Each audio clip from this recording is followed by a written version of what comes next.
when I was a kid, she always told me about how this Bill Cosby guy chased her around inside the locker rooms behind stage and was trying to grab her ass, right? Like she's like, he was trying to pinch my ass. He wanted to pinch my ass. And so she literally described this scene where she was in a room with a bed and he was chasing her around and she was jumping over the bed and she was like probably 28, 29.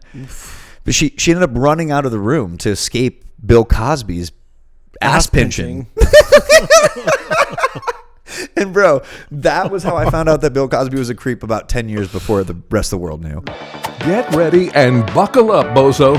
You're about to step into a virtual realm where nobody cares what you think. This is the You're Not My Dad podcast. This is an unscrew. Nice. I got Papa Troll's cup. You don't have to. You can pour yourself first. You're the host, bro. I'm the host. I don't want to be rude. Just keep going. Perfect. Perfect.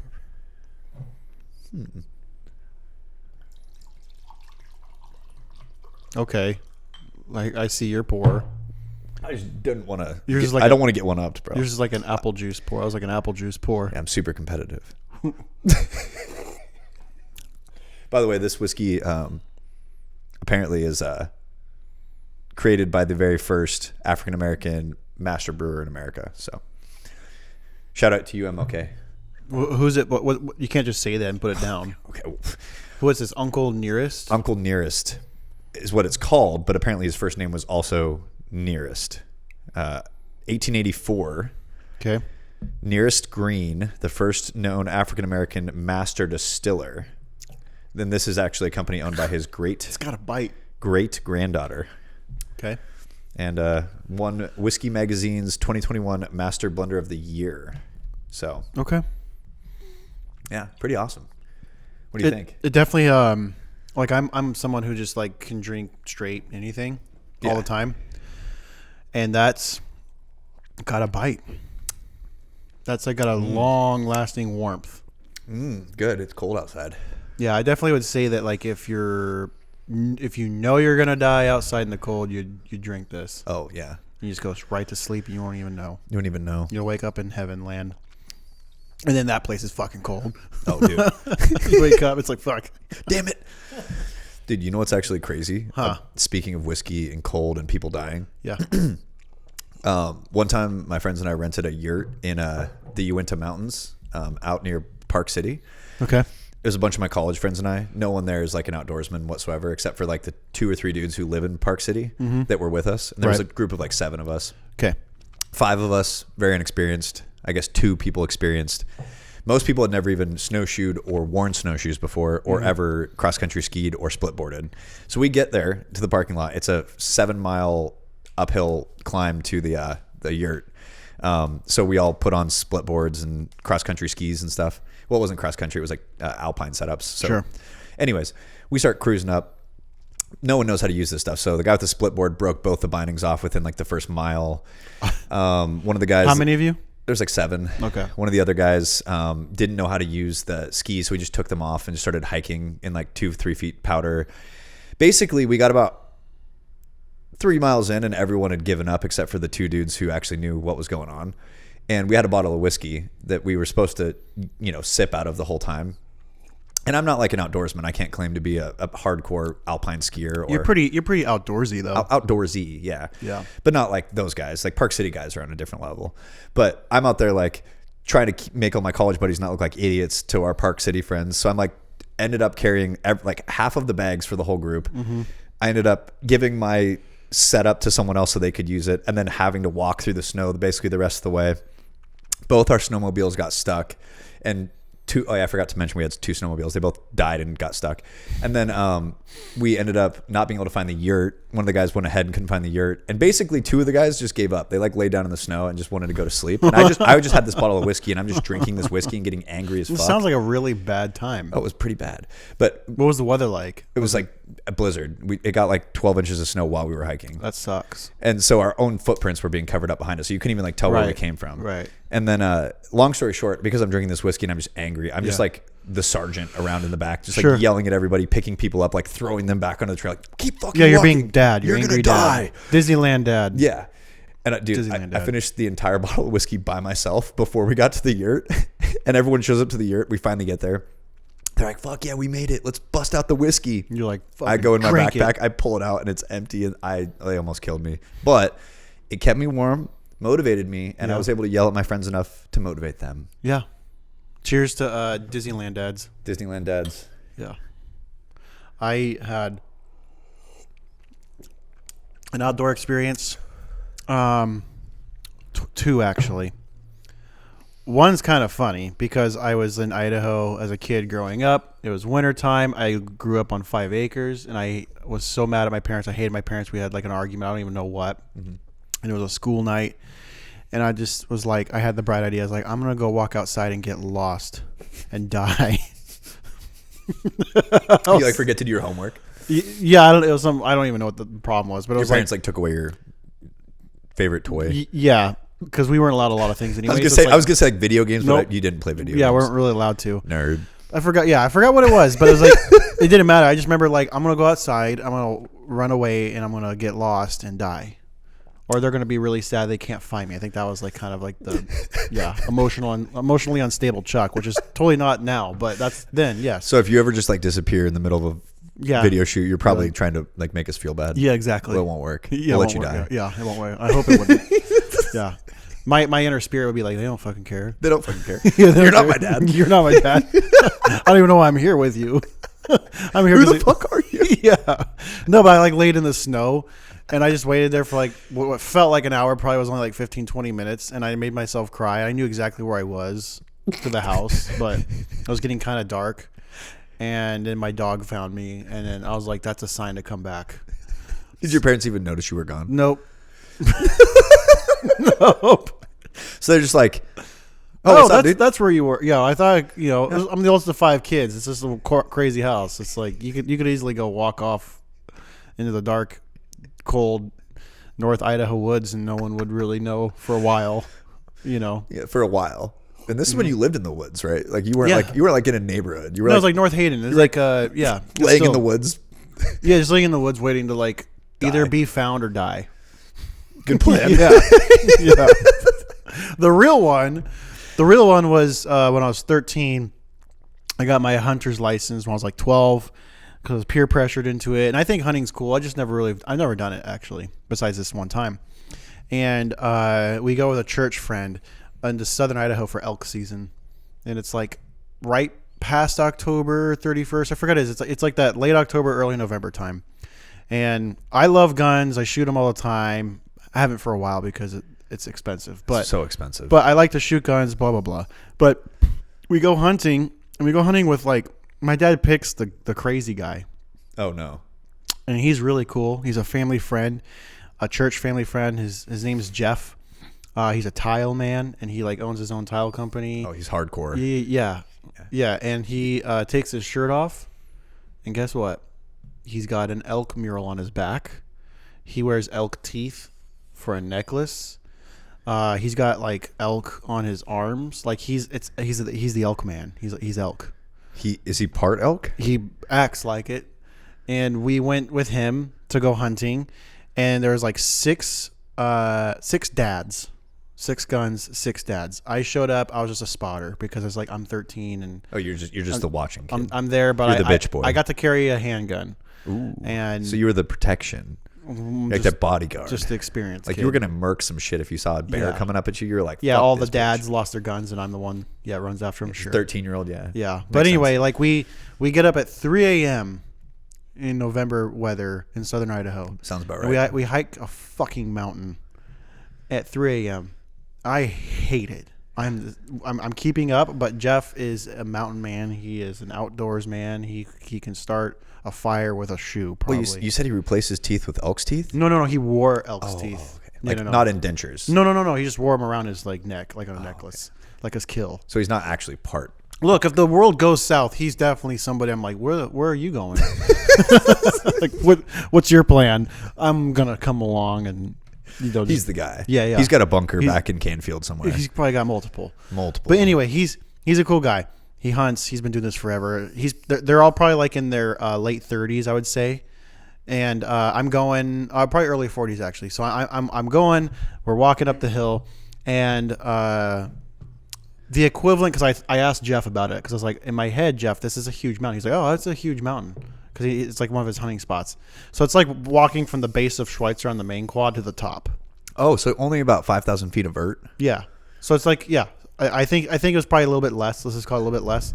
But we get up there, and it's about 7:15. It's starting to get a little bit lighter, right? You're starting to get the sun out. And I was like, we made it to the top. Nope, you didn't. There's a whole nother range of upper mountains. Like, there's mountains on mountains. There's like more. There's more. And we're like in the saddle. He's like, oh, we're just in the saddle. We're going up that one. And so we started walking towards up that one. Were the elk up there? Well, that's where he thought they were, and he was right, because then a whole herd of elk, thank God, a whole herd of elk came out when we were like halfway up. So they all shot. They all hit him besides my dad, because he's a soft boy too. He missed. And they all shot and killed right on the spot. All these guys. There's 5 elk. Did they shoot like in unison? Like, was this like Yeah. like old English firing lines? Like Yep. everyone lined up there. Like, Yep. ready, attention. Pretty much. They all knew which Fire! ones they wanted, and then they all shot, and then the rest of them ran away. Well, because you only get one shot until the elk herd disperses, Yeah. so you had pretty much time your Yeah. shot. That's cool. 5 guys. Wow. Yeah, all 6 my dad missed. It was a far shot. It was probably like 300, 400 yards. Were they standing? Yeah, but they're all like, there's like a group of, I don't know what you call a herd of elk. Yeah. And they were all just like, there's probably like 20 of them. Like a squad. Yeah, squad. They're just like hanging Elk around. squad. Yeah, they're just hanging out in this upper spot. And they all hit him besides my dad. And then we have to hike up to him. And Perfect. yeah, and then it just like, it got really weird. Like Jeff's like into the blood, like, cutting it and gutting it. It was the first time I'm like 12, 13 years old. Just seeing all this is pretty nuts. And then they have to, because of the daylight, because it took a while. Like by the time we quartered them and all that sort of stuff, they cut them all up. It was like 4 p.m. or maybe let's call it 3 p.m. And then so we were like, okay, now we have to go back down the mountains. The S is plural. And then so I had to carry all 6 guns while they carried all the meat. All these guys are carrying like meat on their like just packed, and there's like blood, just like tons of blood, because there's like carrying elk legs and all the meat that they could on their backs. It's like backpack of meat. Yeah, hooving meat down the mountain. And then we get to the bottom of the mountains probably like 9 p.m. Took a very long time, and I haven't hunted since. I told my dad, I was like, I don't want to do this.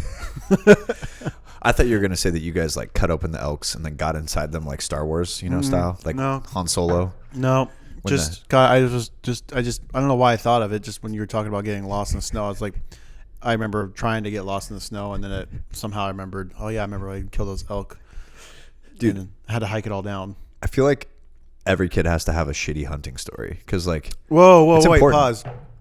pause. I totally forgot.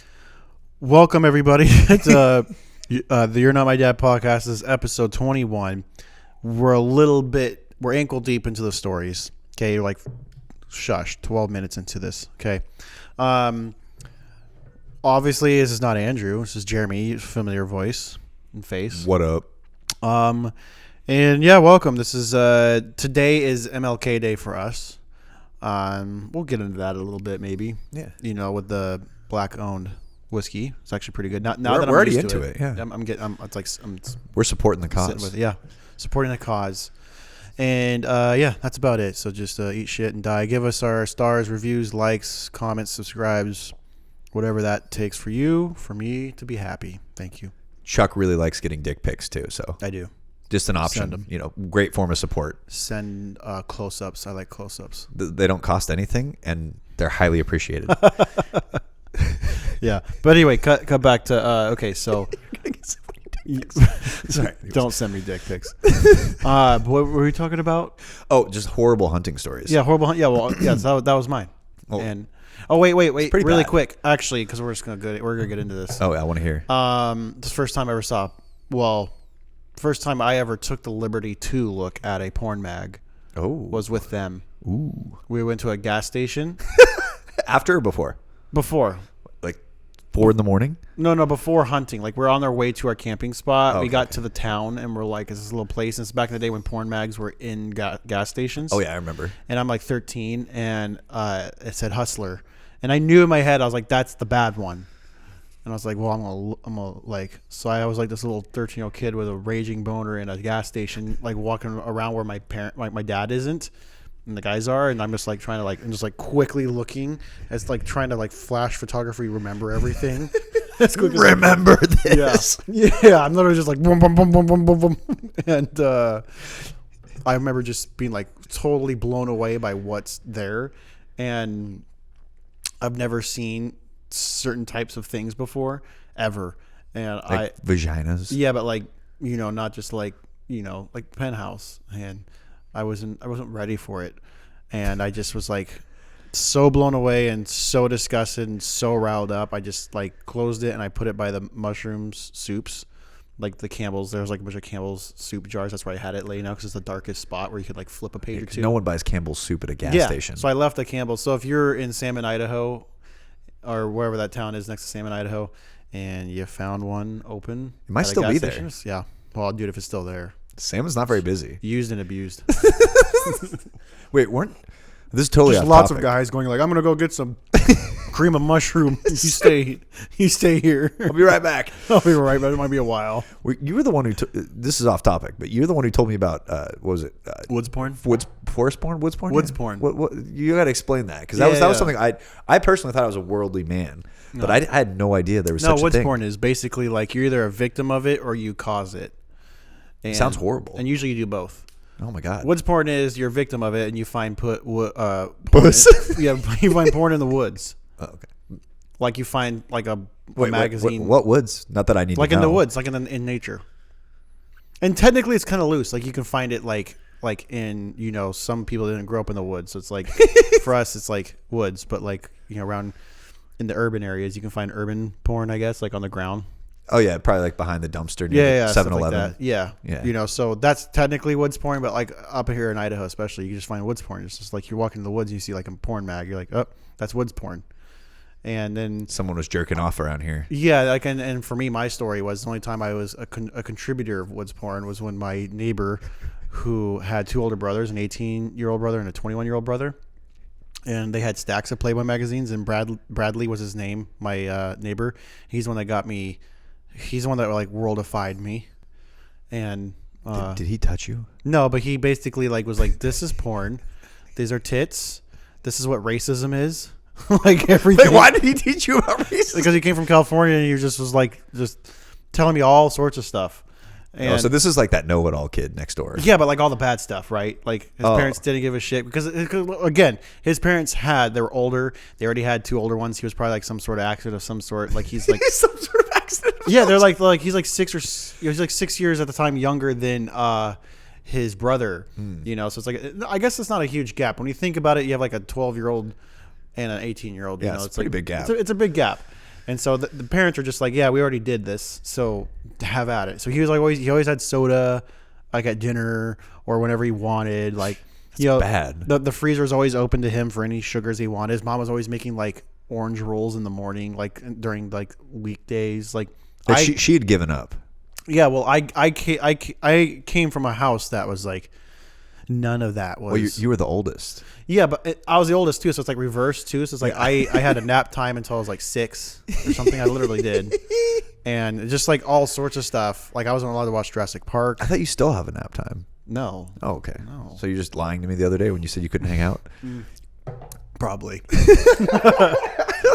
No, but I just didn't have I lived in a very tight bubble, and my exploratory nodes weren't firing off yet, and he fired them all off. Oh. He fired him off. Yeah, but he showed me porn. He showed me Playboy magazines. He just went. We went into his brother's room, grabbed a couple. Stole him. Yeah, and then Thief. we looked in the woods because our property lines touched each other, but we had like probably like a good 40 feet of woods of property in between. So we just like meet on one of the trails because my neighbor my property had a bunch of trails. As we met on one, we're just like looking at it together, which is really weird. You ever thought about looking at naked women together with a guy. It's weird. I have a story for you. Okay, tell me. No, wait. I want to hear the rest. But then, like, so basically, like, what's porn? Like, we looked at it, and then, like, as soon as he's like holding it, I'm just like looking over his shoulder, like, this is so naughty. This is so bad. But I can't not keep looking. And then his mom called, like, Bradley. It kind of sounded angry. I remember that, like, kind of like get your ass over here. Eat your ass over here? Get your ass is not. We're not getting freaky here. Whoa, bro! You guys learned a lot. Yeah, no. She was like, so he left. And he's just like, here, and I just left. I was like, stood there. I was just like, so I stood there probably for another like 3 minutes, just like trying to photocopy everything in my head, and then I felt really guilty. I just threw it in the woods and ran away. So I was a contributor of woods porn. How many times were you a victim? I found it on accident a handful of times, but I would say more urban times. You know, maybe like 4 or 5 like urban times. Where like, oh, that's weird. It's a porn magazine. And I've always been germ conscious, so I would never touch it. Yeah, no. I'm not gonna touch something with a guy that had a hard, and was probably, I'm just like, I'm not gonna touch it. It's not my thing. These pages are all stuck together. Don't do that. Golly. But what was your story? Oh, I mean, I would say I also am a victim, but in a completely different way. So you're what, 34? 35. I'm 31. So I feel like we had very similar experiences. The difference was I skipped the woods porn era and I went straight to the your friend's parents have HBO. Oh, dude, that era. I've done that one time. So you were talking about the whole like watching porn with your friends. Yeah. Not that I've done that recently, but no. The weird thing is when I was a kid, there was just dial-up internet, but there was HBO and HBO Cinemax. had it. Oh, they did, bro. Yeah. And you go like pay-per-view. It was all pay-per-view, unless your friend's parents had like the really sick package for cable, because some people had a package where all of it was free. I had a rich friend and all of it was free. It was free, yeah. Oh, man, yeah. So sleepovers, soccer tournaments, track meets, anything where there's like a bunch of dudes crashing at the same place. Yeah. Someone would be like, bro, guys, my parents have Comcast. Yeah. And then it was just bad. It was degenerate, bro. But no wieners were anywhere in sight. It was just mostly like even weirder because everyone's just sitting there watching it like it's a TV and it's show. Really quiet. Yeah, it's just really quiet. Like everyone's like, oh, did you see it? Yeah, I saw that. Yeah. It's weird. You can't even. Yeah, honestly, I didn't like. My friend pulled it up one time, and he just got really quiet, and I was so uncomfortable. Yeah, same. Yeah, I know. I was not, and I remember it. It was today. Yeah, kids nowadays don't understand the luxury that they have now. I mean, think about this. We had to.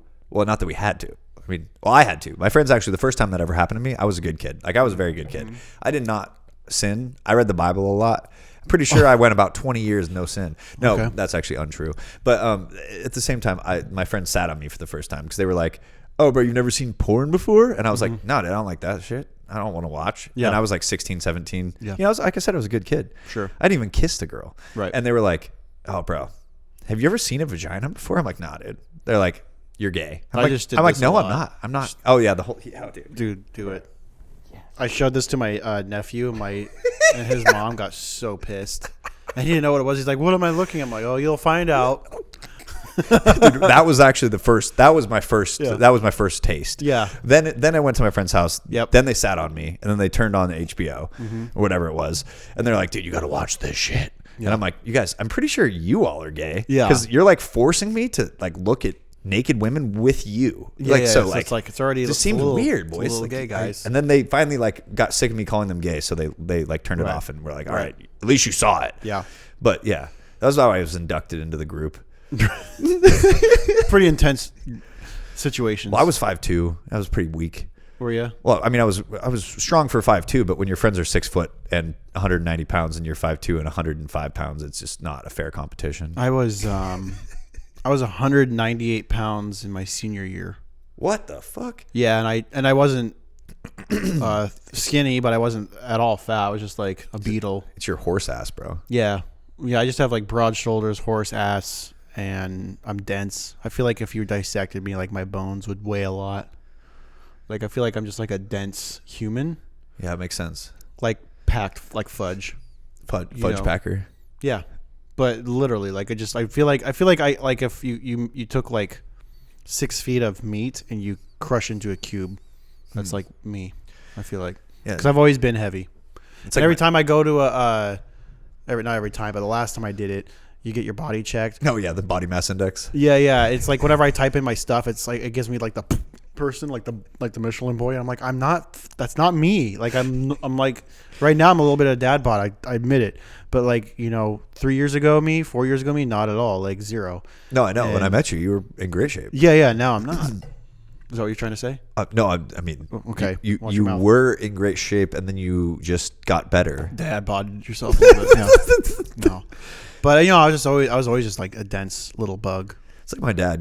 He's 5. Your dad's kind of like that. He's like 5'10", but he's 205. But he was a lineman for years, and he worked out his whole life, so he just solid as fuck. Yeah. But every single test he's ever done, because he's only like 5'8", and he weighs over 200 pounds, they literally instantly tack him as like morbidly obese. Yeah. I'm like, dude, no, he's not. Yeah. That was me. That was me.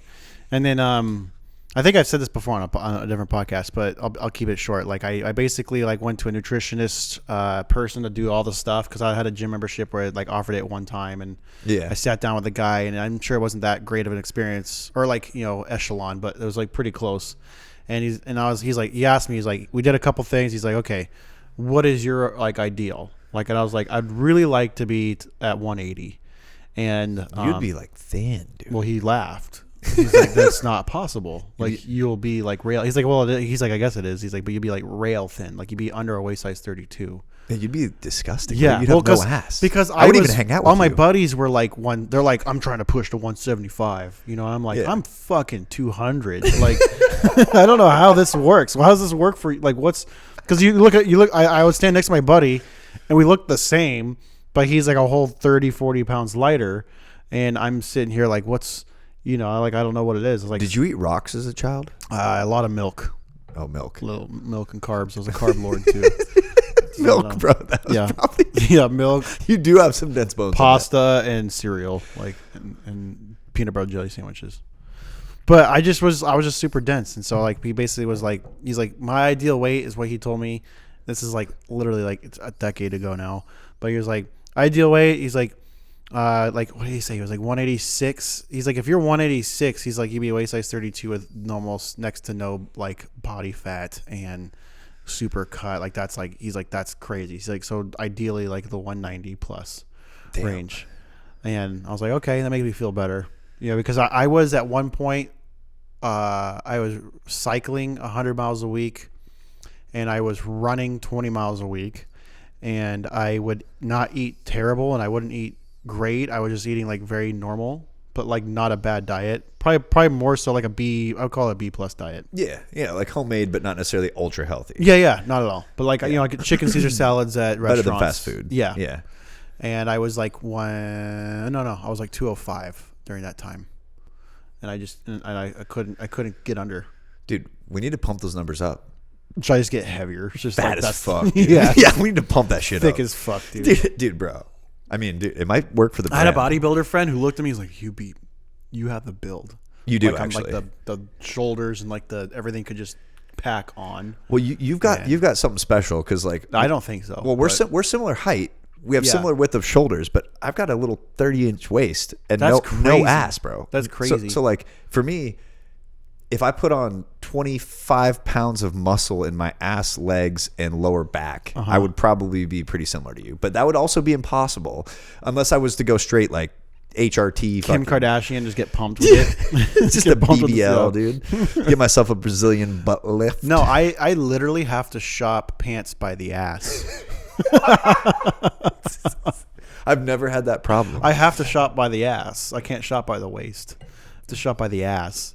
That's impressive. Like there's only a few brands because the waist it doesn't matter. No, it's as if it doesn't fit on your most ass. of my pants until lately, because I'm a fat little chubby boy lately, but most of my pants, most of the time, I grew up with like a pretty gapped waist, but the pants around my ass were just like sucked. Like you just sucked all the air out of my pants. Did you? So you never went through the wearing girls' jeans phase, did you? Oh, you mean like skinny jeans? No, Well, I made but everything. I mean skinny jeans back when there wasn't male skinny jeans. So like when I was Well, a freshman, I made sophomore, everything look like skinny jeans. Like I could wear regular fit, and they're like skinny fucking painted on fit. Because I also have like. So you Hercules basically legs. invented the skinny jean because you forcefully. But I also came like my young adult age, like that 18 to like 24. Skinny jeans was the thing anyway. Yeah. And I just couldn't wear skinny jeans, but I just would wear regular, and they would just be tight as hell anyway. So it's like, but I also had like the problem where it's like everything was super, super, super tight, and then past my knees, like my calves. I had like decent calves, but nothing like crazy, and those were like they match my body. But like I would always have pants that are like super tight, and then regular fit just kind of like keeps going down. So it's, obviously my calves are not as thick as my upper leg. Bell bottoms. So then I would have like just like this kind of like tube strafe. It was a weird. I had a weird. Basically, Gap jeans and Scotch and Soda, which is a brand, and Lucky sometimes. Those were like my go-to jeans because I just knew that like I could get like. You seem like a sweatpants guy. Because, Lately, yeah. Just because it would fit your ass. Well, yeah, but that wasn't cool then. You want to know something? You want to know how trendy I was? I want to know. Okay. I want to fucking know, Chuck. Okay, so my mom made me take, not made me, but she had me take sewing lessons when I was a kid. She made me. It's a little bit gay. I get it. I knew it. But I knew how to like sew stuff. I could like sew shirts and pants. And I went to Italy with my wife for a honeymoon, and I came back and people had joggers, like just starting. Like only a few people in Italy had them. And I saw them. I was like, I want those. And I looked all over. Like I'd go to shopping places. I was just always just searching. I couldn't find them. I didn't know what they were called. And Like those sweatpants that look cool. yeah, I told my mom, I was like, they're sweatpants, but they're like, think of like the arms on a hoodie, but for your legs it was cuffed. And they're like, what? What the fuck are you talking about? And I was like, I need that. And so basically I made my own. I made my own pair, and people made fun of me for it. I was at Lookout Pass, and I made them. People were like, that's fucking weird. And I'm like, no, these are the shit, and I love them. They're cozy, and they're cool. I definitely would have been like, dude, and Yeah. then gone home and been like, what the fuck are these pants? How the fuck do I get these? How do I get Chuck's pants? No, dude, I hate to say it, but I'm a hypocrite. When joggers came out, I was in college. No, it was like end of high school, early college, you know? Yeah. And I was just like, I was like NorCal boy, you know? Yeah. I cuffed my jeans a little bit, you know? Yeah. I rocked some Vans with no socks on them, you know, like shit like that. Yep. And I was like, pretty cool. I thought it was cool. Yeah. But then all of a sudden, people started wearing these joggers and like long shirts and like all this, the drop cuts. And I never did the drop cut. I was like, I'm literally wearing one right now. Oh. I hate to say it. But no, I was like, these guys are so dumb. They look stupid. And then I literally like secretly started like Googling. Yeah. And then I just started buying all of the joggers I could find. And now I only wear joggers. I literally don't think have you ever seen me wear actual jeans? No. Yeah, I don't think so. I don't know, dude. Probably not. Yeah, it's just joggers, bro. Yeah, well, they're I'm a great. hypocrite. Well, you're adaptive. Hypoclit. Yeah. I think most of my stuff. I have like a few pairs of pants that aren't stretchy waists, but everything I have is stretchy waist. I love it. That excited me too. Because but like, to be honest though, like the human body can fluctuate. Like my weight can fluctuate within. I think I fluctuate within a 5-pound like radius. Oh, easy. You know, so it's like I can. I don't know. The stretchy thing's nice. Just gonna say. You know Milkman? Yeah, of course. So Milkman, I took him to the gym last night. He hasn't been to the gym in like 6 years. Right. He goes in there and he's wearing all of his clothes, like has his vape in his pocket, has his wallet, has his keys, has his everything. He weighs himself. He's like, oh my God, I'm fucking 178. Dom, he's Milkman's like 5'10". 10? No, he's like 5'9", 5'8". Okay. He's like I don't know. He's ambiguously short, but he's not Ambiguously short. He's not like short. Like you don't look at him and go, he's a short man. No, but you just like you He's stand a next to him milkman. and you're like, oh, he's not super tall, Right. But I was expecting him to weigh like 155, and he's like, I weigh 178, and so we're like, oh no. So he's like, dude, it's a good thing you brought me here. Yeah. So we do a workout. He goes back. At this point, he's just wearing his boxers, and he weighs himself, and he's like, dude, I'm 164. How's that work? No. And we're like, I'm like, well, what?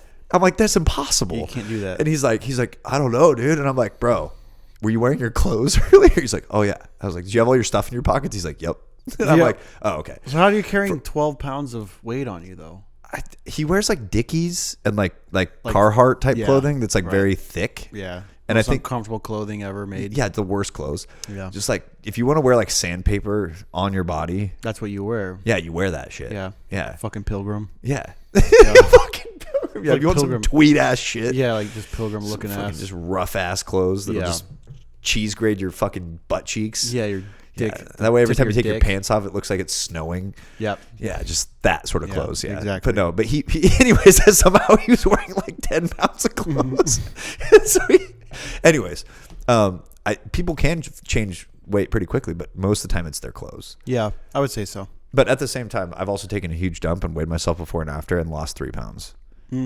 So That's a lot. miracle diet. Yeah. Yeah. You do like you do like I'm not gonna eat for like 20 hours, right? Yeah. Like it'll be like 2 p.m. You're like, yeah, I can't eat yet. I'm like, what the fuck are you talking about? You can't eat yet? Yeah. That I think that's unhealthy, and I'm not a nutritionist, but it's probably unhealthy. Maybe. It's got to be. Well, so the theory behind it is that Oh, I feel like we're past theories in today's society, right? There's enough science to be like, that's a stupid thing to do. well, yeah. So science shows that you can get into ketosis, and you could also get autophagy, which is like where your body eats dead. Autophagy? Well, autophagy is like That sounds like some kind of language that the Egyptians made. yeah, it really does. It is pretty much probably based on Egyptians. I'm gonna get more. Or no, dude, please, MLK Day. Yeah. But no. So basically, like they say it's good for you because your body eats the weakest cells in your body when it's starving. So generally, if you have a predisposition towards, for example, tumors, cancer, cysts, things like that, the fasting can help your body eat those bad cells. Okay. They call them senescent cells. Right. And that's the process, I believe, of autophagy that occurs when your body gets into a state of ketosis. I'm probably all wrong about this. You're going to get some comments. okay. And essentially, I try to do that, but at the same time, my issue is I don't eat a fully clean diet. You know, like today, you saw me eat a burger. It was good quality, but it was still a burger. Shame on you. No, but the problem is, if you really wanted to take that diet seriously, you would not only do the intermittent fasting, but you would also never really eat carbohydrates past about 100. I just 100 feel like, grams. okay, but let's fast forward a little bit. I just feel like for me, and I have to rein it back a little bit. I'm going to be honest. Like, and I'm starting to implement these practices for this year. I'm not a New Year's resolution guy. I've talked about this last episode, but like, Well, you're not. what?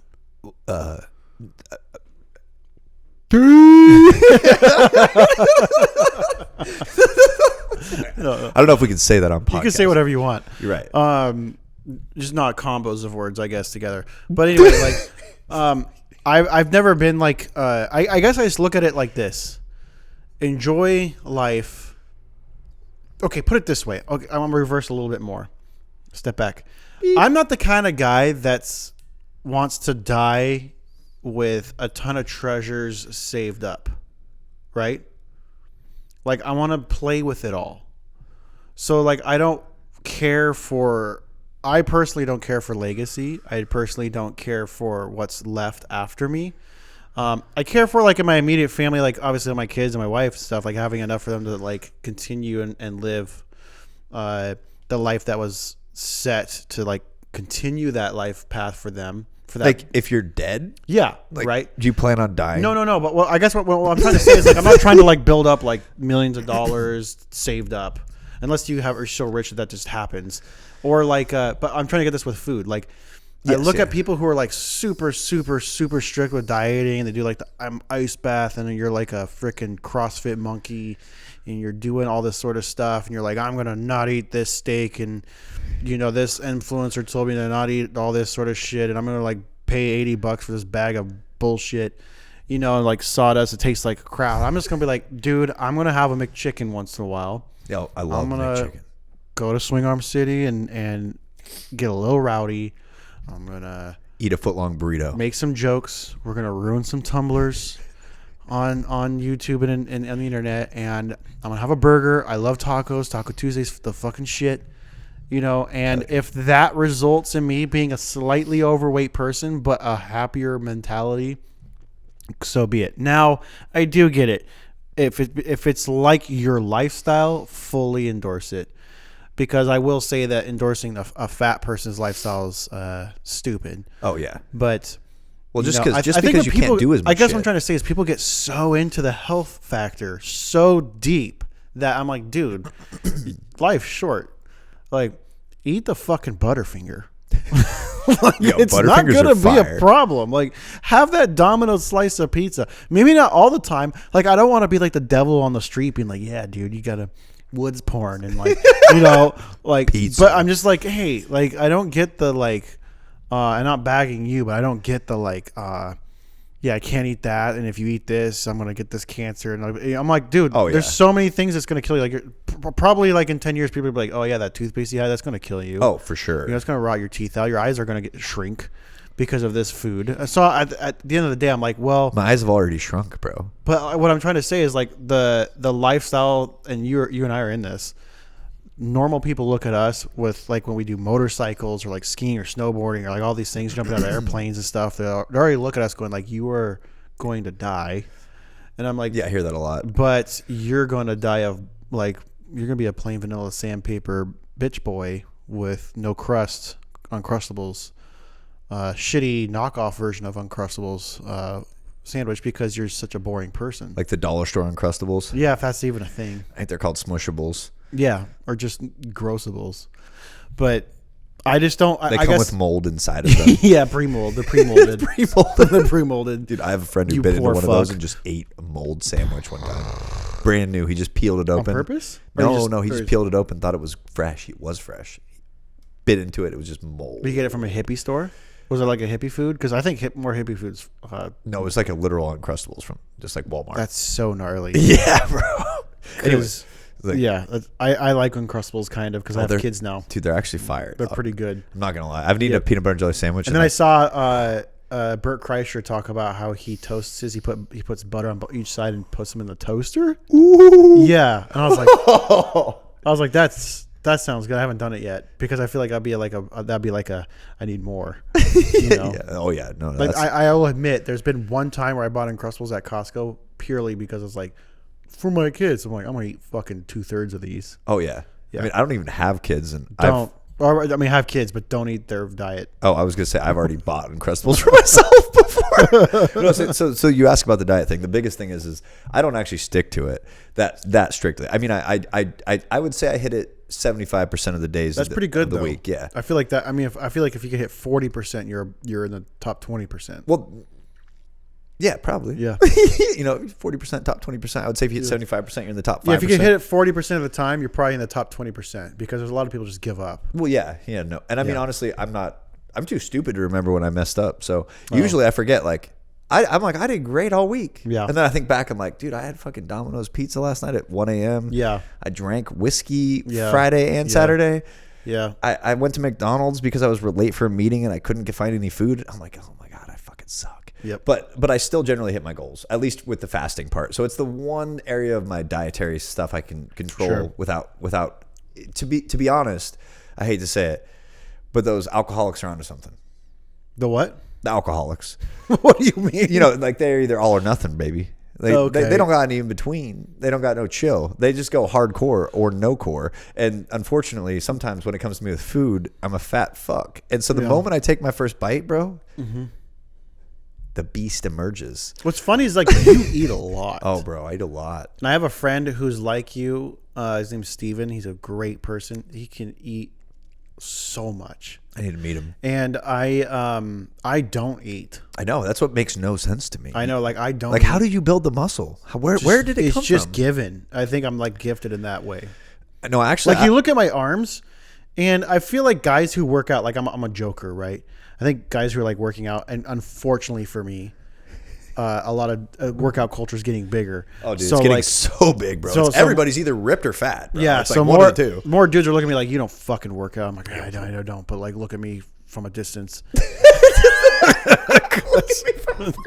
Just look at me from a distance. Just because I got like I'm like pretty. I can look I could easily start looking like pretty cut if I wanted to. Like, Yeah, if no, I put effort into it, like Well, I'm you gifted also with that. understand angles and aesthetics and lighting. Yeah, exactly. Like I had a buddy, bro. He was 20 Yeah. pounds overweight, and he could take a fucking photo. It looks like he look- had a 6-pack with fat rolls, though. It was all fat rolls. But the way he took the photo, dog, Tinder thirst trap. This guy was a god, bro. He was a god. He fucking matched Yeah. every hot chick in our Yeah. whole town. But then he had fat boy mentality, which I think is an attractive element for women. Oh, totally. They loved the little fat boy. like confident but joker, like self-deprecating, but like kind of. Well, and they came over thinking they were going to get some hunky-dory boy with the big old 6-pack, and then they ended up actually just Pillsbury Doughboy. having a great time hanging out with this chubby guy. That actually sounds kind of sad if you're in that world. No, I think honestly it worked well for him. Oh. I mean, shout out to Mike. Is he married now? No, So it's not working out. but I mean, he banged a lot of chicks. That's not. I mean, I feel like that's kind of like a shitty thing. Yeah, Yeah. it depends on your goals. Well, I think your young person goals, like that's awesome, and then you get older. I know more depressed older guys that are in that situation. That were ballers. Yeah, players, that heavily killers. regret it. They're just Yeah. like super depleted. Oh, dude, unfortunately, like on a serious note, I hate to say it, but like, I didn't even have that much of a player face. I didn't kiss a girl till I was 17. Me neither. I'm a fucking nerd. Nux. I think I was 17, dude. Let's Yeah. do a double. Let's do that's 2 nux. So we're going to do 3, do 17, 4, 5, 6, 7, 8, 9, 10, 11, 12, 13, 14, 15, 16, 17. That fucking hurt. Good for you. We got a lot of rings. Yeah, we got rings, bro. 17 nux. Because, I didn't kiss a girl till I was 17. Yeah, no, same. And I kissed very weirdly, but go for it. well, to be honest, the only reason I kissed a girl, well, not She the only kissed reason. me too. That was a thing. Oh no, sounds rape. A little bit. Well, Acceptable rape. I know all about that. Yeah. I mean, Olson educated me. being It was like called something consensual non-consent. Non-consent, consensual non-consent. I forgot about it. It goes in the last episode. He talks about it. I like that. Yeah. But yeah, keep going though. I think I like that. I don't know if I like that. I don't Yeah. want to put my name. Basically, on that. people are into like being, forced into things. Oh, That was stop. Tell me more. stop it. I like it. No, but yeah, I mean, even the fact that I did between the ages of 17 and 23 when I met my beautiful wife. Yep. Talked to a lot of women. I feel like it was really fun in the moment. Yeah. But definitely, I see what you're saying. When like you look back on it, it's like kind of like eating a bunch of unhealthy food after the fact. It's like that was sweet when I was doing it, Right. and then after the fact, you're Right. like, No, you're like- I don't like the consequences. Yeah. Yeah. Yeah. I'm lucky enough to not have those consequences. I know, dude. You're legitimately, surprisingly, one of the only guys I know who could have pulled girls and chose not to. Yeah. Didn't. It's weird, bro. And I mean, you were like a pro snowboarder. You were like fucking cool guy. You were like, I was. What the hell? I mean, if I had that power, bro, if I was a pro snowboarder in college, No. Let's pull it back. I wasn't a pro. I just was like as close as you can get to like that level of pro. Okay. Well, what's that called? I don't know. Almost. Promost. Yeah. But I You was were like Kenny Powers of the snowboarding world. I do admit, like, if I want to talk myself up a little bit, sell my younger self. If my older self's trying to pimp out my younger self, I was like, Sell it to me. I have Italian skin, so I'm smooth. You got me. I'm blonde. I'm like pretty much 6 foot. Pretty much. I'm very Still talented physically, like snowboarding, and like I wasn't good at skating, but like I was just like physically good at like sports. Physically good at sports. Sports is physical, But not like I was mentally. Yeah, retard. no, Just physical. which is the non-threatening part for women, right? I'm not too smart. Don't worry, lady. But I was like deep conversational person. Like I've traveled, like I from younger teens. I've already like by 19, I have been to like pretty much almost every state in the U.S. because of tours, skateboard tours. Oh, skateboarding. Yeah, you did Which the Borders for that's Christ cool. thing too. Exactly, which makes me even cooler. Yeah, I forgot and about then I that. had tattoos. I had a lip ring for a little bit, which is embarrassing. I always wanted one of those. But I had couldn't long pull it curly off. blonde hair. I was a snowboarder, and yeah, I guess, and I was charming, like, and I was sincere. I think that's what made. I think if honestly, if I were trying to flush this down down the toilet, And like, And it especially when I just was, wouldn't flush, and you're just like, oh, well, I have to pick some things out. Like everything can't flush. So pick the things out that are not going to flush. You know, I would pick out like what I learned like through conversation with other people and women especially is like, I think my sincerity and my like authenticity was probably my biggest like pullers or attractors, because I wasn't like trying to like show up to a group or a gathering like trying to like be a peacock. Like I was just like, is it peacock? like I would go to parties in Mammoth when I was younger, and I was very like Mammoth, like the Lakes, ski California. Yeah, resort. Mammoth Lakes, California. Yeah. And I was the kid that like no one can get drunk because I wouldn't even drink. I'd bring Gatorade. I would like go to Fred Meyer and bring Gatorade. You would have been my friend. Yeah, I was cool. Like everyone was like, dude, this guy's cool. Like, Well, no, there's always but the cool they're like, sober why guy. can't you drink? Like, I want to get you to drink, and they couldn't get me to drink. And then the girl's like, come on, drink. Ah. And I'm like, no. And so like that was a mental fuck for them, right? But I got married at 22. I met my wife at when we were like, I was like 19. I was like late 19-year-old. You know, so like I think I got pulled out of that stuff at an early age because I got married at 22. That's when I met. Right, my, and I that's met pretty my wife wild. At like 23. So Yeah. that's pretty early. I feel like bro. when people they're like, I'm getting married, and I'm like, how old are you? Like 24. I'm like, what the fuck are you doing? Exactly. You know, You judgmental piece of shit. Yeah, but then I remember I was like, oh, I was 22. So I get it, you know. But and I have a healthy relationship, and it's been great. So it's Your like, wife's awesome, bro. Yeah. You got 2 kids that are Yeah, dope. it's Your dope. son literally. And I skipped the whole shitbag part because I feel like the cliff was right there. Like, I think beginning in that world of 2012, 2014, I got married in 2010. But I feel like that 2012, 2014, 15, that's like when like online meets sex meets instant gratification for things. And my college career. yeah, like I skipped all that. So it's like I got away like before all the fast food came in. That's cool. So You're lucky, bro. Honestly, I am. Honestly, because yeah, straight up, like I would say your approach towards life is pretty on point with mine. Yeah. I'm not trying to die with $1 million in my bank account. If I had $1 million in my bank account, I would either give it to We're blowing half of it right Oh away. yeah, right away, bro. Yeah. Or I would just go give it to somebody dope. Right, Like right. or give it to my kids, or start a fund, or do something, bro. Sure. Like I don't understand the necessitation of I don't either. dying with assets.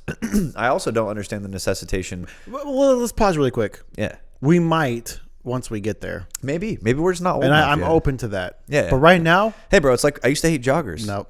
Yeah. Yeah. Yeah. Yeah, things change. So yeah. So yeah. Okay. So but keep going. So I didn't want to cut you off, but No. I was just gonna say, like, I just think that many of the people who we remember the most died with the least. yeah. You know- whoa, you're deep right now. I don't know, bro. It's this whiskey, dog. Cheers. Let's Cheers do to that, dude. We're not tipsy. Not tipsy, but I mean, MLK, fucking Joan of Arc, Jesus. Martin Luther King. Yeah, And Joan of Arc and Jesus. Those are the trio. That's the trio, dog. The holy triumvirate. That's the world trinity right there. That's the world trinity, bro. Yeah. No, but I'm just saying, like, most of the time, what people really remember and what people really respect are either accomplishments of an intellectual variety, Sure. an athletic variety, or a business variety, Right. Or people who truly took a stand. Like Joan of Arc didn't invent shit, dude. She just died. People still remember her ass. Yeah. Like 800 years. What is it? She died in like 1300, some shit like that. Yeah. But like the point is that like it's not about the money you die with. It's Yeah. about the impact you made, and it's Yep. about the people you impacted in your lifetime. Yeah. I agree. That's way cooler than Yeah, it's way being cooler. rich. Yeah. I'd rather be poor and cool Yeah. than a rich dork. Well, I told myself I have a fantastic relationship with my father, and I feel like I'm very blessed. Bro, your dad's a legend. Yeah, he is a legend. He's a legend. He's a super legend. He's an actual legend. I want to have him on the podcast because he's. I just learned something else that he told me the other day. I was like, oh my god, that's insane. But I want to spoil it. But I don't. anyway, Yeah, I want to know. But he's just full I'll of wait for the stories. episode, I guess. Full of stories, but he just basically was like, you know, I grew up with a father who was very involved with my life, and then he made a ton of money. I grew up poor, but like blue collar poor, Yeah, same here. and but I didn't know. Yeah, I didn't know. Yeah, I thought Because my I was parents- actually kind of well off. Yeah, Because I grew up in Chihuahua. Me too. And I was like, oh no, we weren't. But like, but then my dad made tons of money. Like we were like peasant white collar class. Yeah. for like a good 3 or 4 years, a very solid 4 years, and then my dad lost it all, and like in that peak of my dad making it all and losing it all was when I was graduating and leaving, and I didn't like my dad then. Like I was not. We didn't have a good relationship. Really? So I think I subconsciously relate money with problems. And so I think I'm less motivated to make money, but more motivated to like Have a good life. enjoy the experiences that money can make Yeah. in a part of your life. Because I admit that is true. So like I think my ventures into all the things which a lot of, like, involve a lot of aspiration that involves riches, but I'm trying to like figure out how to like do that without having a crutch of the riches to it, and just kind of have that, because at the end of the day, I agree with that. I told myself when I was young, I was like, I want to be the tattooed, world experience, traveling grandpa that when I have my kids sitting on my grandkids in my lap, like, Grandpa, tell me about your life. I don't want to be like, well, I worked at a corporation, made a ton of money, now I golf every fucking day and I'm retired at 50. Like, cool. I know more people that have more regrets than, and now that I'm 35, I'm starting to see it more, which is kind of funny. A lot of my buddies my age, a lot of buddies my age immediately got into the money thing, and they like, I'm like their Joker wild Dumbass card. friend. No, like just more like wild card. Like, holy shit, like What is Chuck doing? Yeah, you jump out of a fucking plane. You got motorcycles in your garage. Like, you ski? You don't day trade? Yeah. Like, I'm like, no, I don't. It's like I appreciate those things. It's a balance. I don't know where I'm really going with this, but I do agree with the balance of life, because the one thing I don't get is legacy. I don't really care. Well, I've never cared. And actually, I'm about to have a meeting. I have a meeting with a great group of very wise and very diligent and very smart people every Thursday mornings, and our next meeting's about legacy, and it's like really important. So I'm like, well, let's see how that rolls for me. you know what? I might change my opinion by next week. So I have a weird kind of problem. Oh, I read a lot. that's a good problem. I'm dyslexic. I can't read. I am. Oh, I can't. I don't actually read. I'm sorry. Oh, I apologize. Audible. I did read. When I was a kid, I used to read. I started reading when I was 3 years old. I was Jeez homeschooled. Louise. I read Lord of the Rings for the first time when I was like 6, What the fuck? all the way through. I read when I was like 14. My parents were like, oh my gosh. Dude, I took a fucking a test when I was in 2nd grade for reading comprehension, and I was 6th grade level. no 12th grade level, reading level when I was in 2nd grade. What? Yeah, I used to be like a prodigy dog. You are smart. I mean, I'm smart, but I'm Yeah, not. yeah, I'm not that smart. No. I think the weed kind of plays in a little bit of that funkiness, but like it also enhances it. So you're a very smart person. There's You are. Yeah, Just maybe, take it. Maybe. Okay, thank you. All right, I'll take it. But no, so I love to read, but as I've gotten older, I just haven't had time, and so my reading level had gone from like fucking god level to like above average. Yeah. Then in like 2014, I discovered Audible. I started getting into audiobooks. I've been listening to way too many. I think at this point I have 7.5 months worth of listening time dedicated to audiobooks just for me. Wait. From what's the time span on that? Since so it's 2024, just became 2024. So since 2013, so 11 years, I've listened to 7.5 months of audiobooks. Okay, of continuous time. That's Continuous time. Yeah. That's a lot. It's quite a bit. That is a lot. And that's just like on my free time, Just a few thousand hours. Oh yeah, minimum. Yeah. Yeah. But like, no, I just, I love reading, and I've been reading way too many books, and I read these books about, like history. I read books about, I read all sorts of nerdy stuff. Yep. But the thing is bro, who actually leaves the biggest legacy? The Rockefeller, or the guy who gets frozen on the top of a mountain in an ice cap that they find 10,000 years later with some tattoos on him that they go, Hey. wait a minute, yo, this boy got The village idiot. yeah, this Joke's guy on you. froze up. Like, have you heard of Otzi the Iceman? You mean the Everest guy? No, Otzi was like in the Swiss Alps, I think, or maybe he was in the Italian Alps. No. Old ass guy. Obviously, like, old as fuck, like caveman ears. Anyways, he was like trying to go over the mountaintop while he was being chased by some motherfuckers. He got shot in the back with a bunch of arrows. Died at like the top of the Swiss Alps and froze solid. And he like still looks like normal person because he's been like in an ice cube. That's wild. And they with the arrows in his back still. I believe so. Yeah, I believe he was shot by somebody like trying to run away.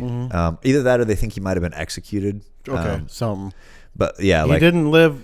He didn't die from natural causes. No, definitely didn't. And he was probably a piece of shit. But he's probably he's probably the guy that everyone was like, fuck this guy in his town. But like, they're fuck Aussie, bro. What do you remember him? You remember? How do they know his name, by the way? You I always wondered that. Albert Garfinson of our time, not fucking village idiot Dave.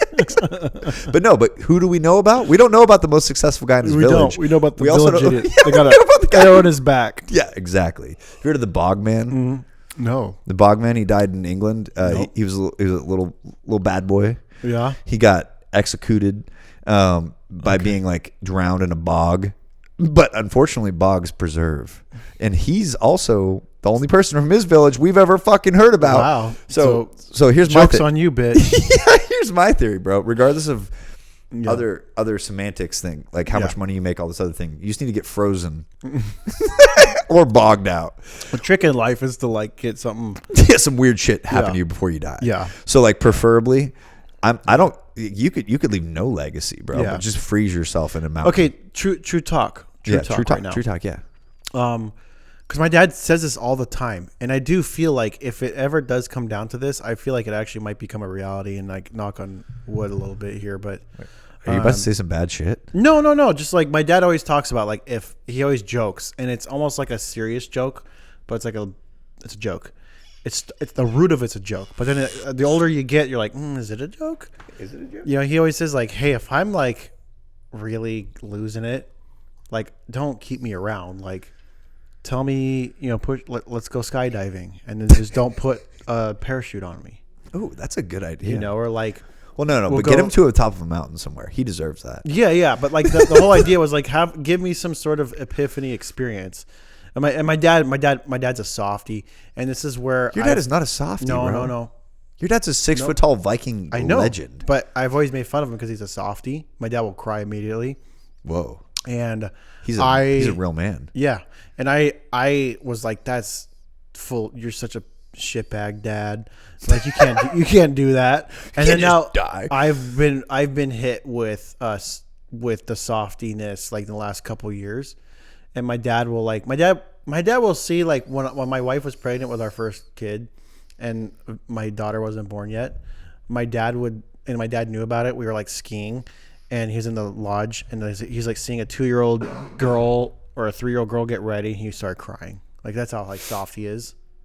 Oh, dude, he's just sentimental. Bro. Sure. I bet your dad could kill me in hand-to-hand combat. But anyway, like my question is, I mean for real though. He's dangerous. Yeah, he is. Especially if he puts his teeth, his bottom teeth out. Oh no, you're fucked. If he does that to you, yeah, that's like some fucking predator shit. It is. That's key words in your world to leave.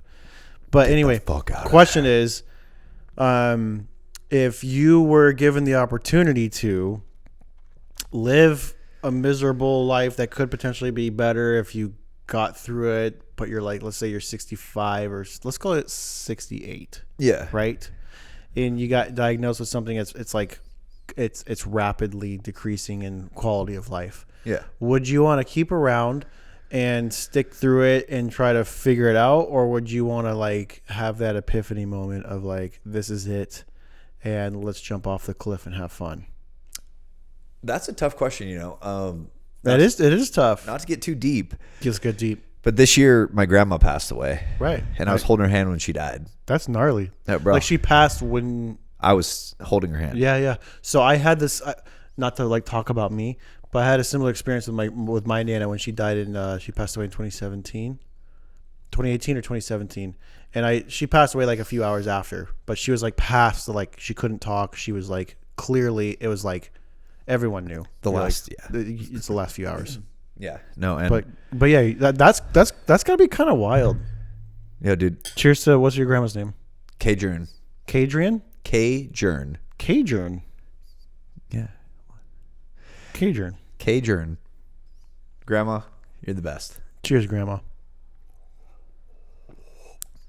But yeah, no. When that happened, it kind of fucked up my mental for a bit. Sure. Because, dude, my grandma was dope. But not only was she cool. Dad's side, mom's side. Mom's side. Okay.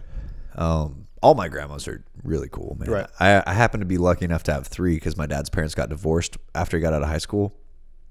So I've had 3 grandmas my whole life. Okay.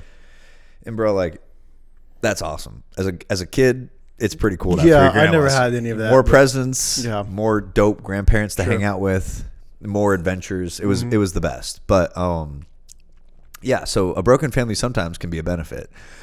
But long story short, when she passed away, I was holding her hand. She basically suffocated to death because of her lungs not working well. Oh, it's gotta be gnarly. Yeah, and I would say that after that experience, because it was pretty hardcore, bro. Yeah. Like, it took her about 5 days of not eating or drinking really much of anything to actually fully pass. That's crazy. I was there every day for Yeah. like 8 hours a day. Yeah. And long story short, what it made me realize is that I mean, my grandma was probably one of the most influential, coolest, most just baddest ass type. She was the sort of person who threw a barbecue and 50 people showed up. She's the sort of person who had to have 2 funerals because there was too many people to show up to one funeral. That's wild.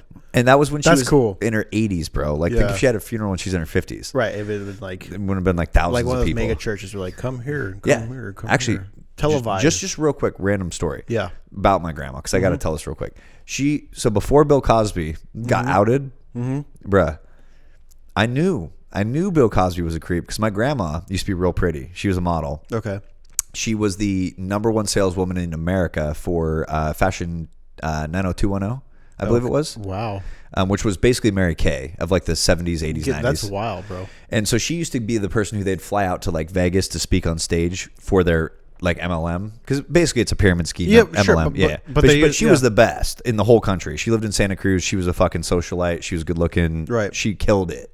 So they flew her out to speak on stage in Las Vegas for Fashion 90210. Or I think that's what it was, Fashion 90210. But long story short, she spoke on stage. Bill Cosby was the keynote speaker. Okay.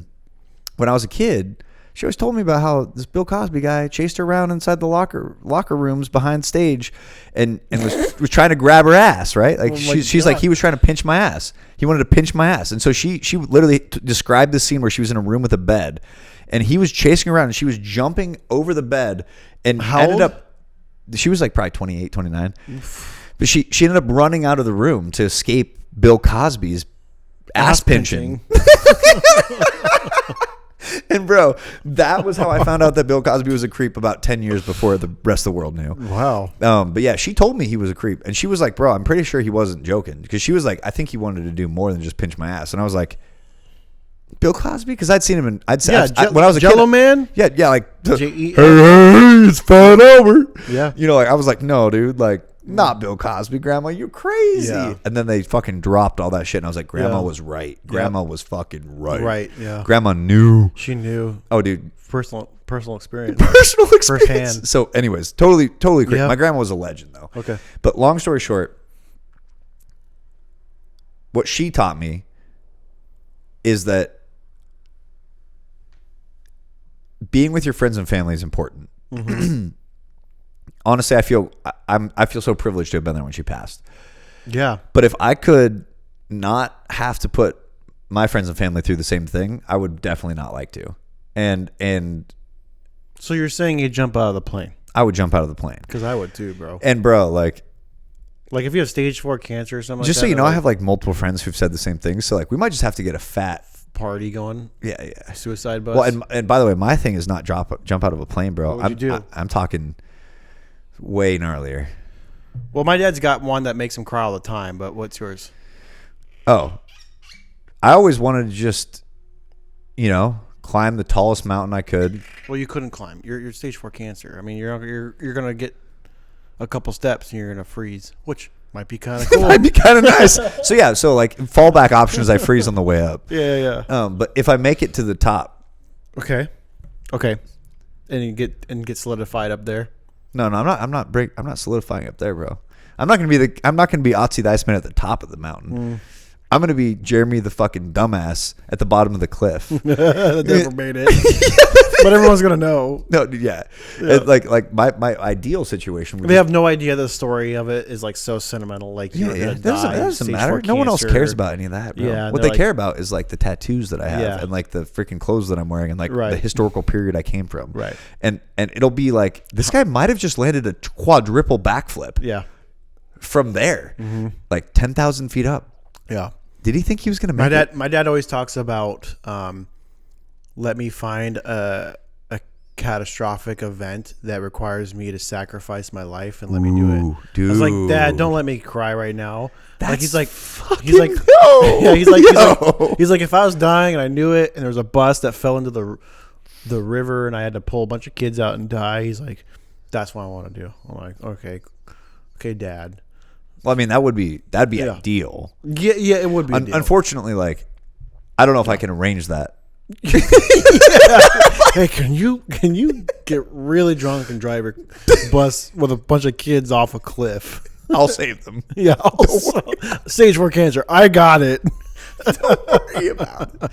No, but like, yeah, it's rough. It's sad, bro. Like the weird part, you know, when you turn 30, bro. Yeah. I swear to God, it's when you turn 30, you realize your own mortality. Nope.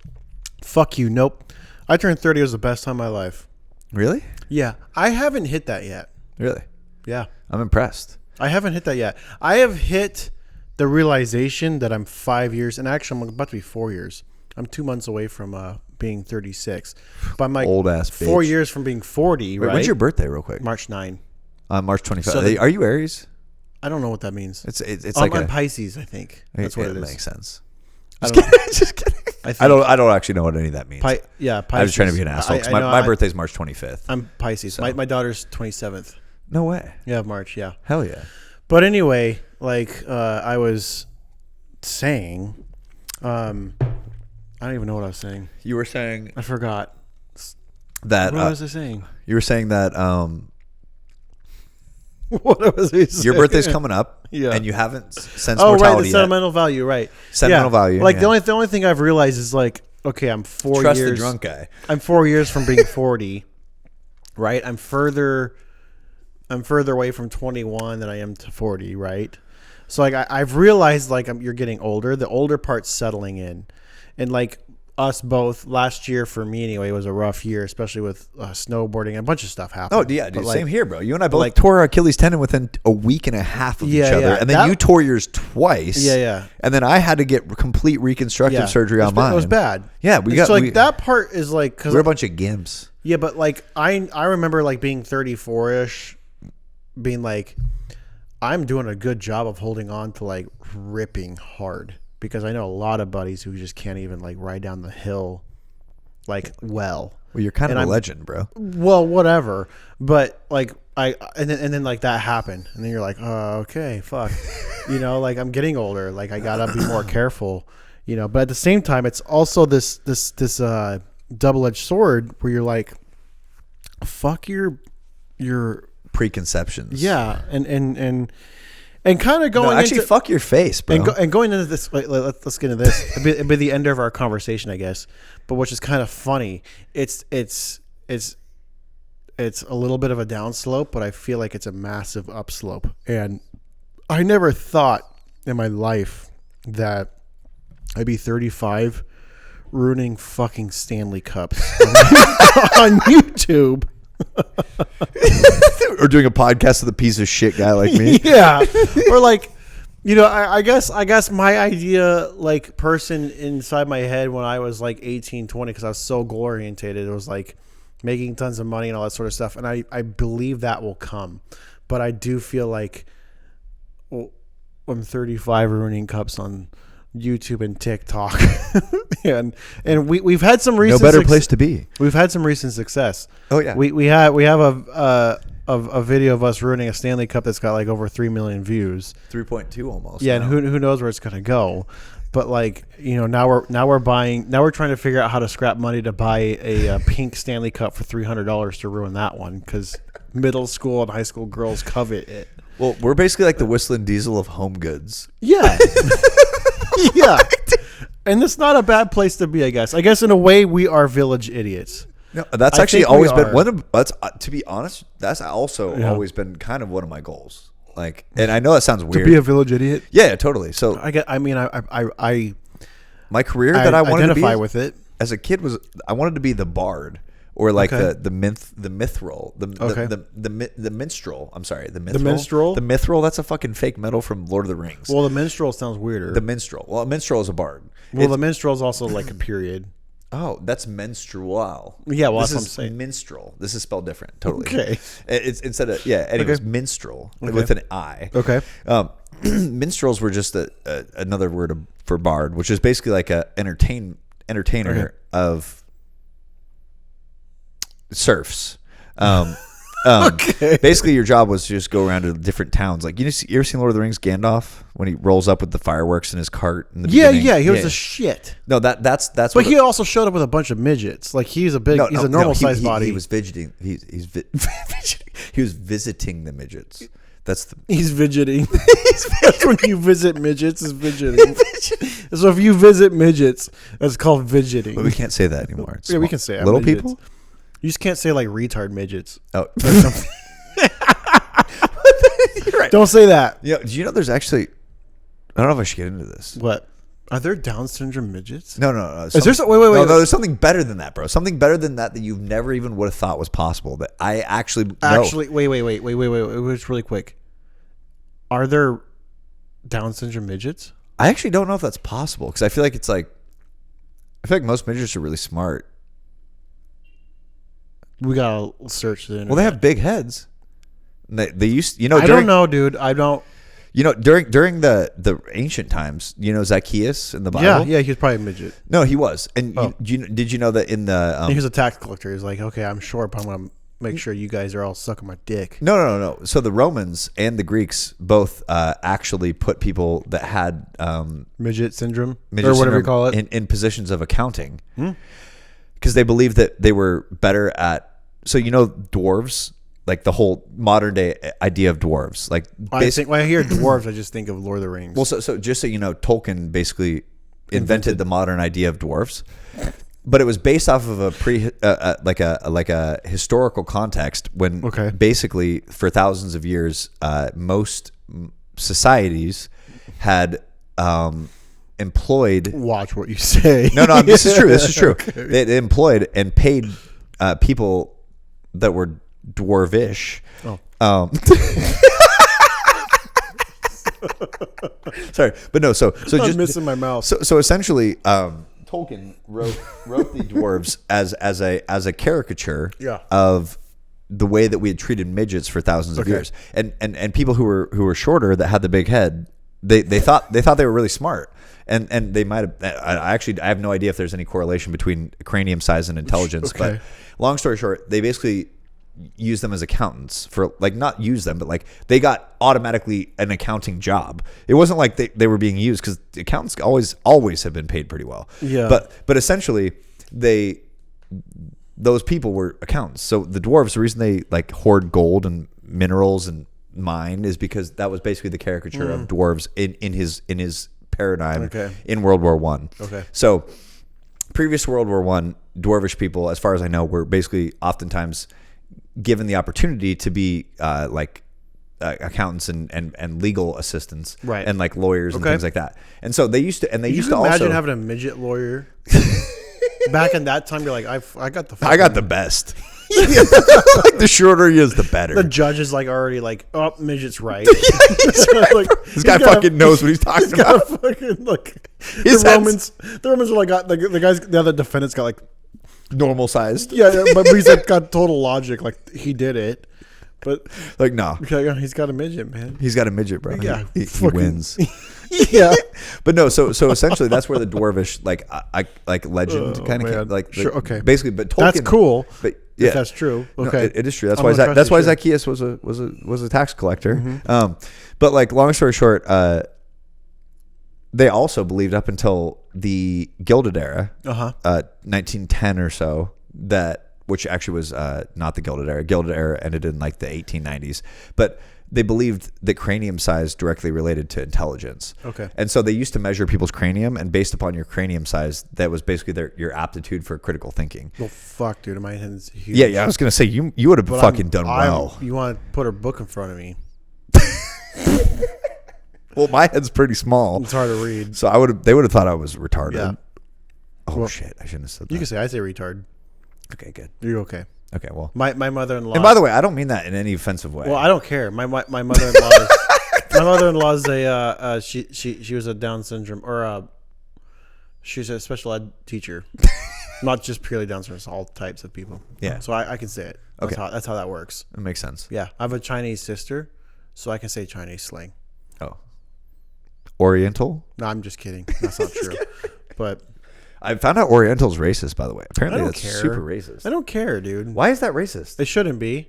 The Orient, to me, sounds like a Hey, you mysterious wanna and hear a cool place. really- I want to go on an adventure in the Orient. You want to hear a really mean the thing? Orient Express? You want to hear a really mean thing that's actually kind of true? Yeah, 100%. Someone told me this, and I was like caught off guard. And I'm an unfiltered person, and they're like, we need to bring back like bullying. Like we need to bully people more.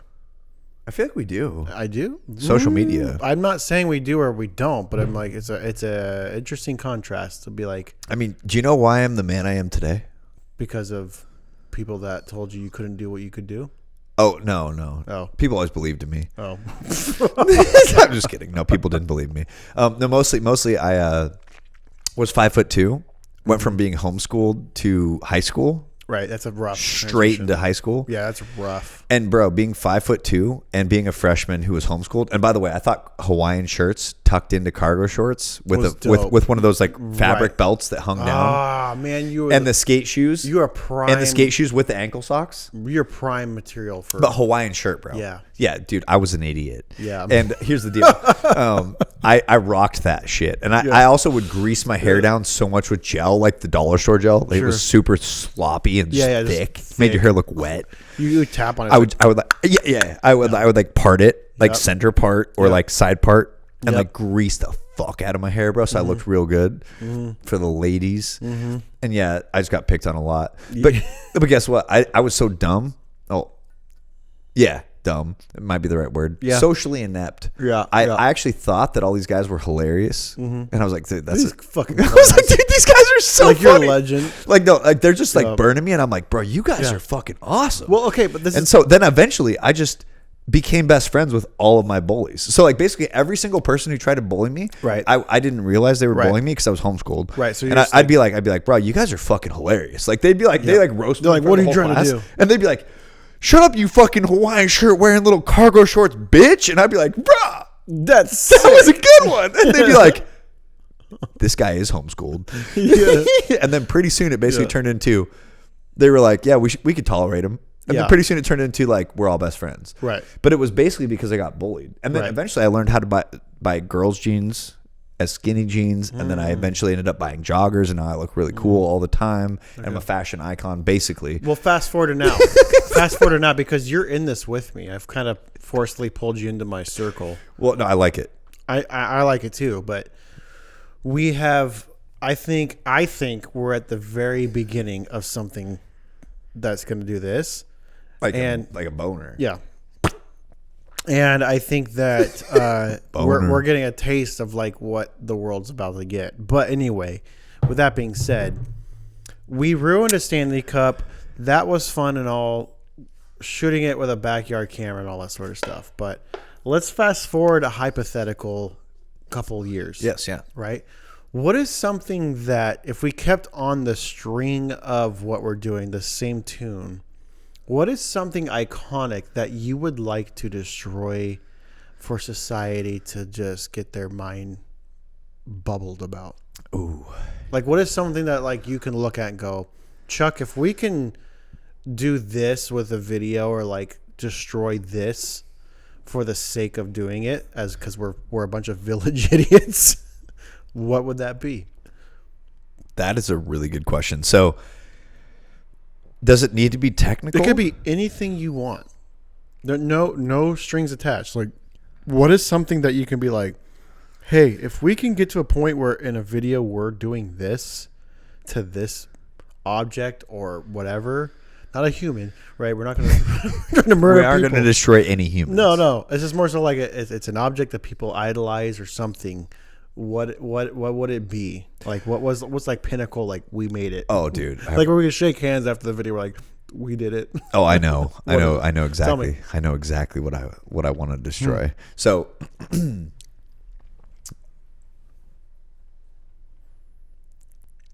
basically, Yeah. basically, Yeah. basically, there are a lot of brands that exist that overcharge for the quality of their product. Okay. And most of them happen to be designer. Yeah. And the thing I think personally is that I will pay for gear, but I will not pay for status. Sure. So I will buy an Arc'teryx jacket if I had to, because they were the first people to pioneer Gore-Tex technology in a hard shell format. You know, they're expensive. They're overly priced. They're overly and priced. Way over. By the way, if you guys want to give us a discount, we'd fucking love that. But Yeah. I love your products. They're expensive as But hell. also, like, look at this. Yeah, look at that. Look at that right Look there. at this. Yeah. Look at that one. And look at this one. Unfortunately, it's embarrassing. But Yeah. no, long story short, like those sort of products I don't hate. Because I'm like, hey, you know, you like honestly, you bought a Gore-Tex suit, you might survive some shit. Sure. But if you bought some fucking Coach or Louis Vuitton. No, Coach is for poor people. Oh, Yeah, you gotta go up higher than that. Louis Vuitton. Yves Saint Laurent. Yeah, Saint Laurent. Fucking any of those sort of brands, bro. To me, they are. So you're saying we should get tailored for Gucci suits and fucking ruin them. Rip them apart, bro. Honest, dirt bike Because my whole thought process is that, like, you know, I've worked in e-commerce quite a bit. You have too. Yep. Almost anything that costs a lot, you can get for a lot less. Yep. And 99.9% of the time, the quality does not match the price. Yeah, it's true. And so I personally would love to destroy people's perceptions of quality luxury goods. Right. And then find out which luxury goods are actually high quality. We're good, yeah. Yeah, because here's the thing. I will pay for quality, but I will not pay for a fucking name. Right. I'm in the middle. Well, I will maybe for a video. Well, I have a pair of Gucci slides. Yeah, but did you buy those because they're quality? No. You told me they're the most uncomfortable slides you've ever worn. Yeah, they are. They're Yeah, my $10 Adidas slides from Costco. yeah, my $20 Nikes are way primo. better. Yeah, way better. Yeah, but these are like, but this is Gucci. Oh, but it's Gucci. Yeah, I just bought them because I was like, whatever. Because you're gay. Yeah, a little bit. No offense. Yeah, I mean, no offense to anybody out there, but yeah. But okay, so okay, so let's condense the answer. Something designer, ruining something designer, okay. So I'm gonna paint the picture for you. yes. We get Gucci suits that are tailored to us because that's got to be $15,000 each. Oh, minimum. Right. Minimum. We're talking And then- like, and then we we're talking ruin it. man purses. Yeah, and Backpacks? and we ruin it like whole outfits decked out, Oh yeah. Decked. and we ruin them in a very unique way. Yes. Yeah. Okay, we're gonna do it. Well, I mean, like, It'll happen. preferably, I would like to crash on my motorcycle on purpose. Yeah. And just rip it off me, Yeah, like leathers, I'm down with like that. street leathers. Yeah, I'm down with it. Okay, mine's might be too aggressive then. Maybe not. I hope. Well, not. I want to hear yours. Because I've had I this- just have a problem with the luxury goods industry unless Okay. you back it up with quality. Okay, so we're almost an hour and a half into this. This is gonna probably. Oh be my one- God, are we I know. really? We're gonna be quick about Can this. I pop this? Yeah, but I'd say this. I'm so sorry. We're so sorry, everybody. I'm so sorry. Give me a little more taste. Dude, yeah. This is really good, dude. This is More taste. MLK Day, bro. We're good. We're good. That's enough. Bro, this is Uncle MLK. Nearest. R.I.P. Uncle MLK. fucking Nearest. Should we do a segment? Yeah. Welcome, everybody. This is Uncle Nearest. He's great. He's very close. Yeah, he's a close friend of ours. Right around the corner. Yeah, he's not from Idaho, He's not very far away. but anyway, it's good. Buy it. Buy it. Okay, so my dream, and this has been a dream for a long time, but I've never had an excuse to do it, and I feel like I finally found the beginning of the excuse to do it. Oh, yes. And I've always wanted to do this, and I still want to do it. And even at 35, I've carried this idea for like, honestly, like 12 years probably. like 23-ish, I'd probably call myself 23, 24, when I discovered that money could be an option in business. I started like business and stuff. I was like, okay, what does that entail? Money. I was like, okay, what can I do with money? You know, and this is Really not that much. Not as much as you'd expect. yeah, but like a lot of it.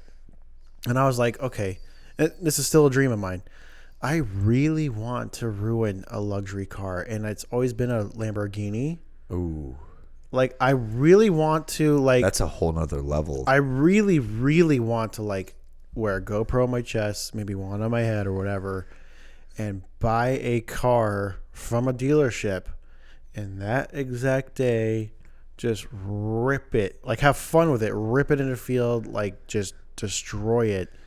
And it all comes down to the root fundamentals of destroying what people idolize. Yeah.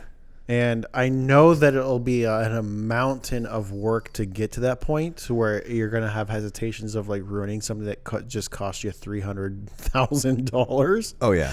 But it's the kamikaze village idiot motherfucker. But we don't destroy that did it to ruin it. Like, it takes that kind of mentality, that like Batman and Joker mentality to like do it. To go, it took me a decade to get here. And the first thing I'm going to do is ruin it. Yes, I like. And that. I kind of like thrive off of it a little bit. So I really like that idea. Yeah. I also. We should do it in Gucci suits. Oh yes, dude. Okay, That's what we should do. So one make a Lamborghini a 4-seater. Like, just spend tons of money to like stretch it. Like, go buy it, stretch it, get Gucci suits. All like, maybe there's a fourth person. There's 3 of us right now. Yes. There's a fourth person. We just wreck this thing in Gucci suits. One thing, no offense to Whistling Diesel, but what I would love to do is not manufacture fake environmental tests, but actually destroy it using it for what it was meant for. So what I mean by that, okay, like I've thought a lot about car destruction, and the only reason I've thought a lot about that is because I love cars, and I love destruction, right?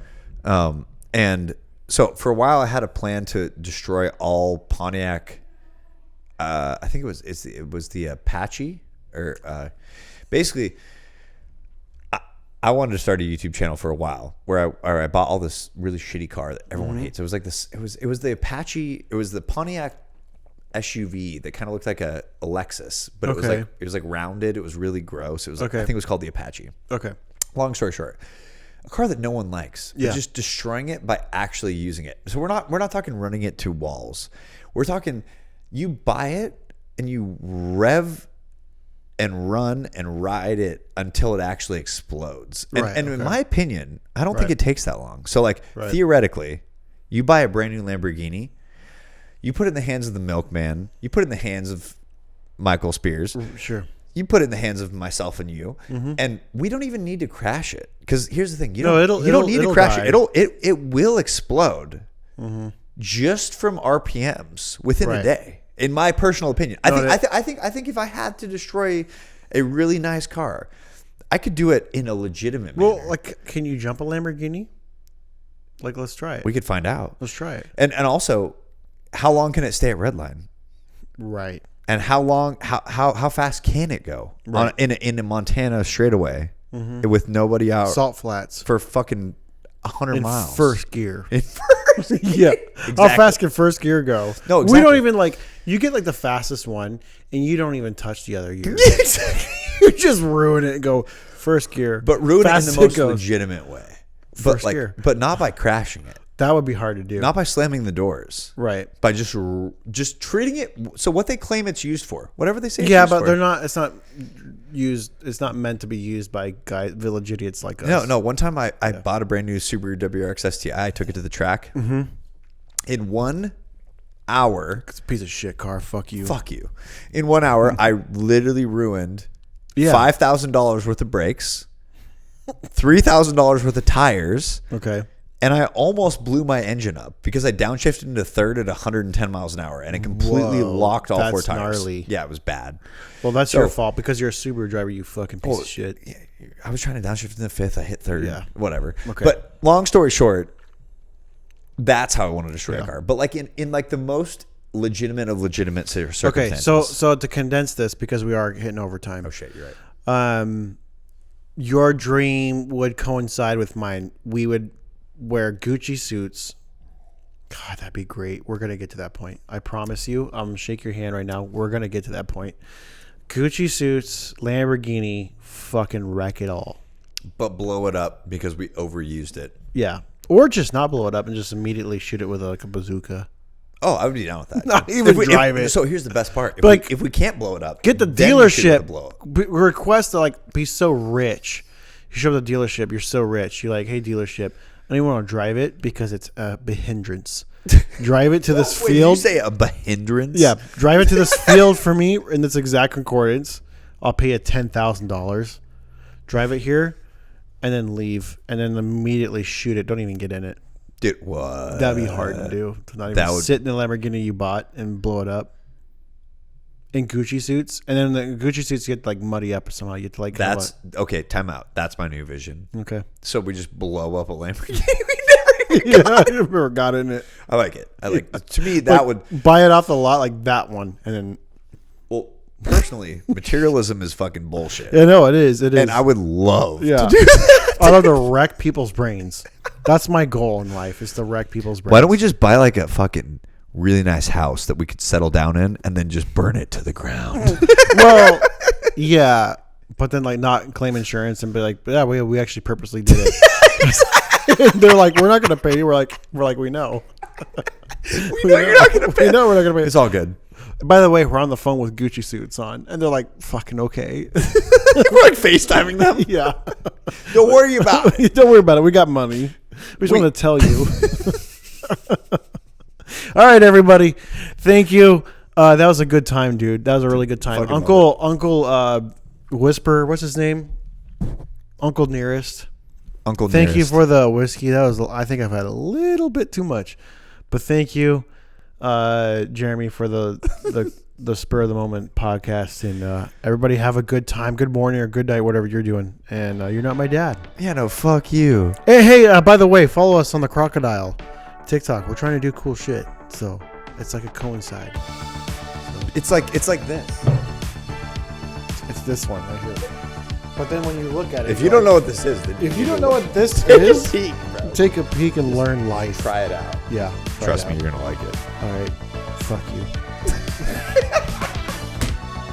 Did you like that show? Don't care. Like and subscribe right now, Buster. And remember, you are not my dad.